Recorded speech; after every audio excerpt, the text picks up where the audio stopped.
പ്രിയപ്പെട്ട കൂട്ടുകാർക്കും ഒരിക്കലൂടെ ഒരു വീഡിയോയിലേക്ക് സ്വാഗതം. എല്ലാവരും ചോറൊക്കെ കഴിഞ്ഞ് വിശ്രമമായിരിക്കുമല്ലോ അല്ലേ? കേരളത്തിൻ്റെ സ്ഥിതി ഇന്നെന്താണ്? എല്ലായിടത്തും വളരെ ശക്തമായ മഴയാണ്. മഴ പെയ്യുന്നത് നല്ലതാണ്, പക്ഷേ ഈ മഴയെ നിയന്ത്രിക്കാനൊന്നും ആർക്കും പറ്റത്തില്ല. ഇതൊക്കെ ദൈവം നമുക്ക് നൽകുന്ന ദാനമാണ്. മഴയില്ലെങ്കിൽ നമ്മുടെ അവസ്ഥ എന്തായേനെ? ഞാൻ ഈ വീഡിയോ ഇപ്പോൾ ചെയ്യുമ്പോഴേ ഞങ്ങൾ താമസിക്കുന്ന വീടിൻ്റെ 3-ാം നിലയിൽ നിന്നുകൊണ്ടാണ്. ഈ വീഡിയോ ചെയ്യുമ്പോൾ നിങ്ങൾ ശ്രദ്ധിച്ച് നോക്കിയിട്ട് എന്തെല്ലാം മനോഹരമായ വൃക്ഷങ്ങളാണ് നിൽക്കുന്നതെന്ന്. മാവും തെങ്ങും പ്ലാവും വാഴയും പിന്നെ മുളക് ചെടികളും മറ്റ് ചെടികളും, അതുപോലെ തേക്കും, അതുപോലെ തന്നെ കപ്പളം, കറിവേപ്പ്, കമുങ്ങ് തുടങ്ങി എന്തെല്ലാം സാധനങ്ങളാണ് നോക്കി. അതെല്ലാം വളരെ സന്തോഷത്തോടെ മഴയെ സ്വീകരിക്കുക. അവർക്കൊന്നും ഒരു പരാതിയില്ല കേട്ടോ. അപ്പോൾ നോക്കിയാൽ വിവിധ വൃക്ഷ ലതാദികളാണ്, വിവിധ ഇനങ്ങളിലുള്ള വൃക്ഷങ്ങൾ എല്ലാം കൂടെ ഒന്നിച്ചാണ് നിൽക്കുന്നത്. അവകൾക്കൊന്നും പരാതിയില്ല. മനുഷ്യൻ എന്തെല്ലാം പരാതികളല്ലേ? മനുഷ്യൻ്റെ പരാതി എന്ന് തീരും. നമ്മൾ ഈ സത്യവേദ പുസ്തകമൊക്കെ വായിക്കുമ്പോഴേ ഒരു വാക്യമുണ്ട്, 133-ാം സങ്കീർത്തനം, അതിൻ്റെ 1-ാമത്തെ വാക്യം. ഇതാ സഹോദരന്മാർ ഒത്തൊരുമിച്ച് വസിക്കുന്നത് എത്ര ശുഭവും മനോഹരവുമാകുന്നു. ഭൂമിയിലെ സഹോദര കുടുംബങ്ങളെ, ബന്ധുമിത്രാദികളെ, മനുഷ്യനെ, മതങ്ങളെ, രാഷ്ട്രീയത്തിലൊന്ന് ചിന്തിച്ച് നോക്കിയിട്ട് ഒത്തൊരുമിച്ച് വസിക്കുക എന്ന് പറയുന്നതേ ഇല്ല. എന്താ നിങ്ങൾ ഈ വൃക്ഷങ്ങളെയൊക്കെ നോക്കിക്കേ. ഏതെല്ലാം തരങ്ങളിൽ, ഏതെല്ലാം നിറങ്ങളിൽ, ഏതെല്ലാം വർണ്ണങ്ങളിൽ, ഏതെല്ലാം രുചി പകരുന്ന വൃക്ഷങ്ങളാണ് ഒന്നിച്ച് ഒരേ സ്ഥലത്ത് പാർക്കുന്നത്. അവയ്ക്കൊന്നും പരാതിയില്ല, പരിഭവങ്ങളില്ല, തമ്മിലടിയില്ല, കലക്കമില്ല, അവർക്ക് രാഷ്ട്രീയമില്ല, കസേരയില്ല, അധികാരമില്ല, രക്തച്ചൊരിച്ചിലൊന്നുമില്ല.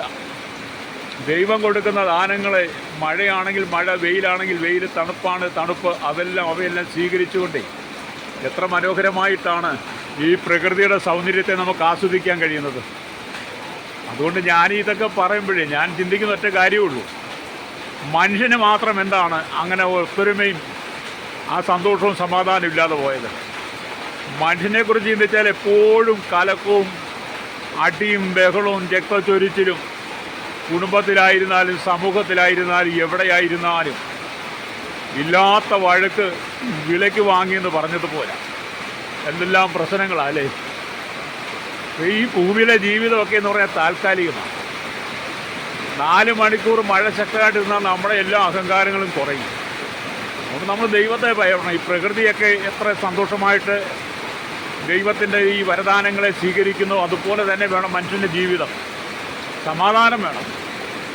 ഈ ഫിലിപ്പി ലേഖനം 4-ാം അധ്യായം അതിൻ്റെ 7-ാം വാക്യം എന്താണ് വായിക്കുന്നത്? എന്നാൽ സകല ബുദ്ധിയും കവിയുന്ന ദൈവിക സമാധാനം നിങ്ങളുടെ നിലവുകളെ, ഹൃദയങ്ങളെ ക്രിസ്തുവേശുവിൽ കാക്കുമെന്ന്. നമുക്കതൊക്കെ അറിയാം, പക്ഷേ ഈ പ്രകൃതി പോലും കാണിക്കുന്ന മര്യാദ മനുഷ്യൻ്റെ ജീവിതത്തിൽ ഇല്ലെന്നുള്ളതാണ്. അതുകൊണ്ട് നമ്മൾ ഈ പ്രകൃതിയെങ്കിലും നോക്കിയെന്ന് പഠിക്കാൻ കഴിയട്ടെ. മനുഷ്യൻ എന്താണ് ഇങ്ങനെ ആയിപ്പോയതെന്ന് നിങ്ങൾക്കറിയാമെങ്കിൽ നിങ്ങൾ പറയണം കേട്ടോ.